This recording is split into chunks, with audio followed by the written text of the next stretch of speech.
En marge de l'opération de prévention et sécurité routière, organisée par le Touring Club d'Algérie à Ghardaïa, du 9 au 11 février 2016, les Touring Student Partners ont saisi l'opportunité pour explorer les ressorts de cette wilaya mythique. Voici le récit d'une superbe aventure telle que vécue par l'une des participantes à ce voyage. Comment travailler sur ce qui est de l'ordre de l'infini, de l'hostile et de l'inhumain? Le paradoxe n'est qu'apparent. Il se délie si l'on considère le désert non seulement comme une réalité matérielle, mais aussi comme une parabole à l'image de l'appel du désert d'un Charles de Foucault pour lequel le lieu favorise d'abord la recherche patiente de soi dans un environnement qui soumet à l'épreuve l'être tout entier. Je me disais qu'André Ravero avait raison de préfacer ainsi son livre, L'atelier du désert, lui qui considère Ghardaïa comme la Mecque des architectes et à qui le Mzab avait donné une leçon d'architecture. Aujourd'hui, c'est moi qui me retrouve dans les classes de cette vallée pour apprendre le tourisme sous un nouvel angle. Et comme le voyage forme la jeunesse, nous nous lançons, mes camarades du Touring Student Partnership et moi, dans l'un des plus beaux de ma vie. Au commencement de cette aventure, nous vous invitons à découvrir El Ataf, l'une des plus anciennes villes. Nous débutons notre périple par la visite de la cité millénaire d'Al Ataf. Son qsar, édifié en l'an 1012 de notre ère à l'initiative de Cheikh Khalifa Ben Abrour, constitue le point de départ et l'enclenchement d'un processus d'urbanisation de la vallée du Mzab. Parmi les particularités de ce qsar, l'existence de 2 mosquées dans son enceinte même. Chacune d'elles possède son propre minaret de forme pyramidale. Ses habitants ont une admirable aisance à conserver l'authenticité de leur riche patrimoine à travers les siècles, mais aussi une grande volonté de partager la profondeur de leurs pensées philosophiques et leur idéologie de vie, qui se ressent à travers cet adage. Ne marche pas avec face sur la terre, tu ne sauras ni la fendre en deux, ni égaler la hauteur des montagnes. Un bel exemple de modestie et de cohésion sociale.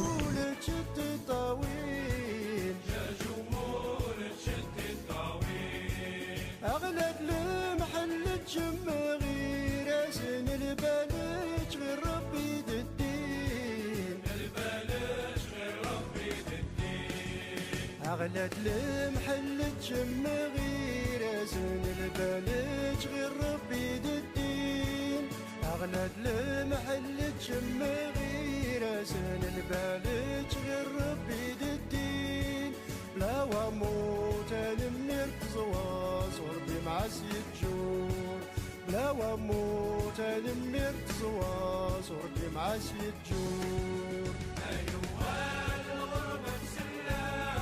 En traversant le grand portail, situé au nord-est du qsar, nous nous retrouvons à la place du marché, un espace d'échanges conviviaux et de transactions commerciales.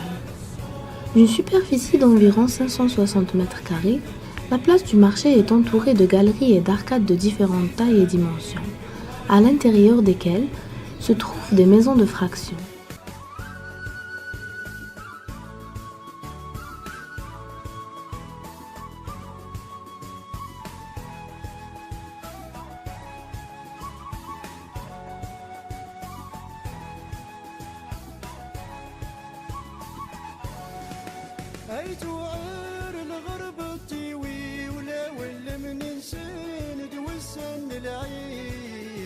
Nous empruntons une petite ruelle pour nous engouffrer dans les profondeurs du qsar. Notre guide nous explique que même le crépissage des murs est étudié pour garder la fraîcheur des lieux. Quand les rayons du soleil touchent les murs, elles font naître de l'ombre sur les parois qui forment des petites dunes perceptibles entre lumière et pénombre, nous apprend-il.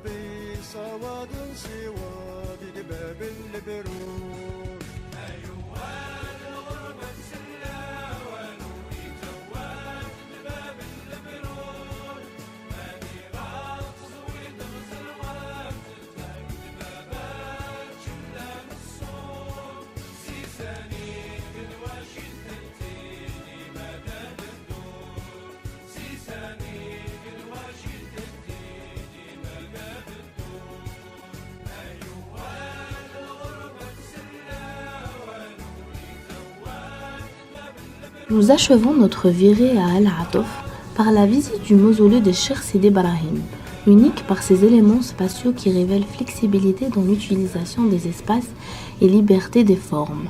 Celle-ci reflète l'authenticité de la région. Notre guide nous explique que ce monument est une mosquée funéraire fondée au XVe siècle, en contrebas sur le versant sud du Ksar.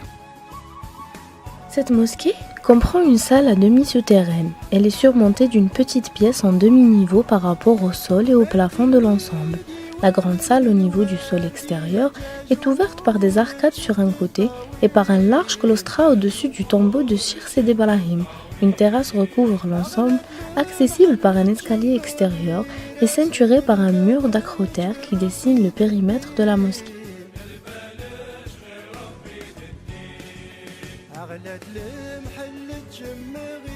Le minaret de la mosquée est représenté par une tour pyramidale d'une vingtaine de mètres et prolongée aux angles par 4 doigts pointés vers le ciel. La mosquée n'a pas besoin de signes extérieurs de richesse car la décoration est pratiquement inexistante, dehors comme dedans.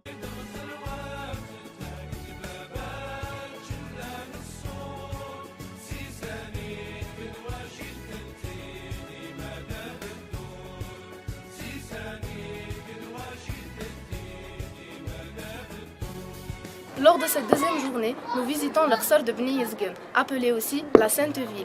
Nous vous invitons à découvrir avec nous ce merveilleux lieu.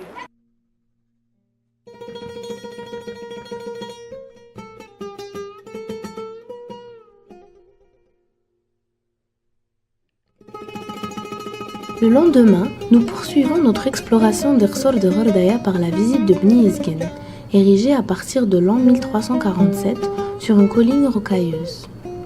D'une éclatante blancheur, avec des vastes remparts percés de portes et surmontés de tours.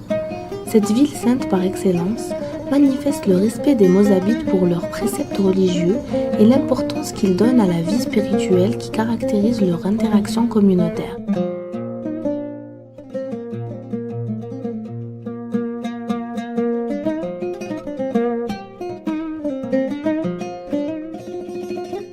En pénétrant par le grand portail du Ksar, nous nous dirigeons au marché de l'El Achou, du nom d'une femme sainte appelée ainsi et qui a offert en waqf cette place, jadis agricole, pour servir marché du Ksar.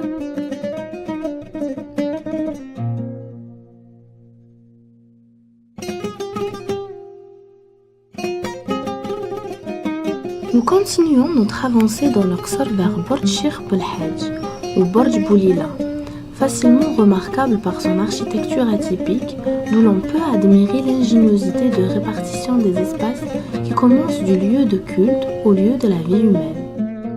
Du haut de la tour, nous constatons que la ville de Bni Yezgen est ceinturée par une grande muraille de 1525 mètres de longueur et de 3 mètres de hauteur avec une épaisseur pouvant atteindre 1 mètre à la base et 20 cm au sommet, nous apprend notre guide. Construit au XIVe siècle, le rempart de Bni Yezgen n'a atteint sa forme actuelle qu'à l'issue de la dernière extension en 1880. Le rempart est parsemé de tours de guet, dont la plus grande est Borj Boulila. Nous achevons notre exploration d'Iqsar par la visite du petit musée d'ethnologie.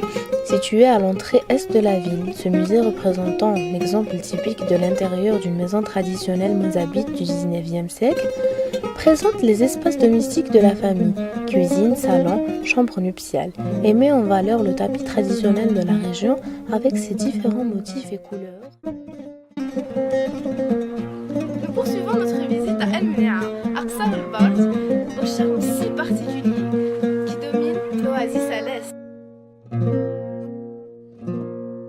Le Viqsar est situé au sein du quartier El Mdehi, distant d'1 kilomètre environ du centre-ville. Il est bâti sur une colline de forme pyramidale qui culmine à 75 mètres environ par rapport au lit de l'Oued Mehiden et domine toute la Palmeraie. Notre guide nous apprend qu'il fut fondé au début du Xe siècle par les Zénètes venus de la région de Timimoun et Gourara. Plusieurs peuples ont habité le Viqsar et son apogée fut sous l'autorité d'une reine zénète, Mbarka bint al-Khad. L'Iqsar tient son charme de la sobriété des éléments qui composent le paysage, des couleurs puisées d'une naïve nature quelques volumes simples, des matériaux bruts et le silence.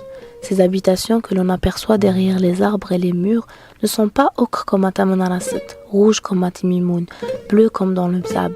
Leurs crépis sont d'un blanc éclatant sur un fond de verdure. Ces larges artères, peu passantes, s'animent le plus souvent à la sortie des écoliers. Du haut du Qsar, à l'horizon, une vague de douceur nous envahit. Le coucher de soleil saisit notre attention, remplissant alors nos cœurs d'attachement pour ce paysage à la pureté dérobée par la lumière. Plus tard dans la soirée, nous visitons le centre éducatif et de formation de la Forum à El Mneha. Créé en 2002, il assure une action d'accueil, de formation, d'éducation et de loisirs pour jeunes issus de familles démunies. Le centre comporte une salle de lecture, un cyberespace, une salle de dessin pour les enfants, une médiathèque, des classes de formation, un atelier pédagogique, mais son espace maître reste sa bibliothèque de 15 000 ouvrages fondée par la famille Hajjaj en 1990. Entre les rayons de la bibliothèque, nous nous pavanons parmi les livres dont certains sont jaunis par le temps. Nous sentons l'odeur de la connaissance cachée au travers de milliers de pages. Nous contemplons des tableaux, des dessins, des schémas et même un vieux piano qui nous transporte de l'ère du digital au temps du physique et de l'époque du virtuel à celle du palpable, du vrai. Le lendemain, nous visitons le parc animalier qui se trouve en face du centre éducatif et de formation de la forêt. Agrémenté de différentes sortes d'arbres et de fleurs, dont des palmiers et des rosiers, le parc s'étend sur une superficie d'une dizaine d'hectares. Il est en constante évolution et comprend un mini-zoo qui a pour hôte dromadaires, singes, gazelles, entre autres animaux. En plus, un étang et un terrain de sport permettant aux enfants du centre de se dépenser avec énergie. Nous nous trouvons devant cet immense lac d'El Mneha où migrent chaque année plus de 1500 espèces d'oiseaux. Nous vous invitons à découvrir ce merveilleux paysage.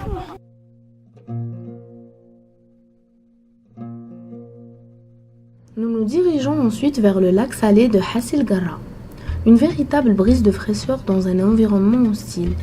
Un lac à perte de vue se dresse dans un inexpugnable paysage digne d'une carte postale, alliant dans une même toile ciel et terre par une palette de couleurs à couper le souffle.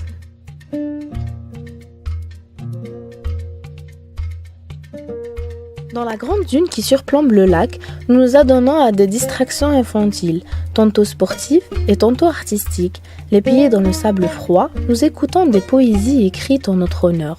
Notre ciel s'est éclairci, notre terre a bien souri. Nos yeux, de larmes de joie, se sont remplis. El Goléa, en recevant ses invités, s'est ravi. Nous lance Abdallah Zantar, un poète natif de la région, comme pour nous souhaiter la bienvenue.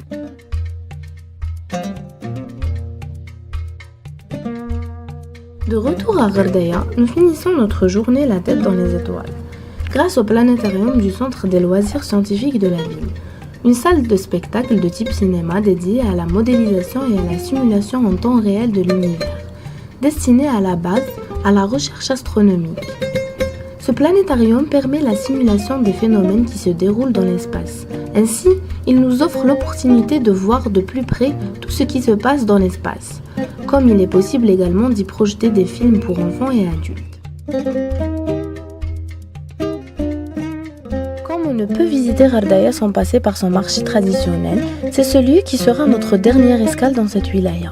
Les artisans viennent y exposer leur savoir-faire à travers diverses pièces d'art, faits avec passion et amour.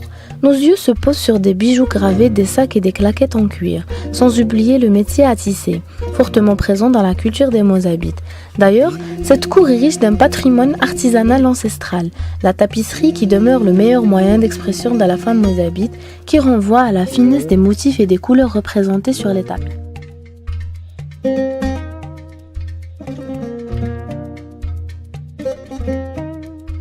Algérie a des potentialités énormes dans le tourisme. C'est déjà pas bien exploité pour le tourisme local, mais le tourisme international, c'est pas du tout exploité. Et je pense que c'est un grand marché pour développer ce genre de tourisme.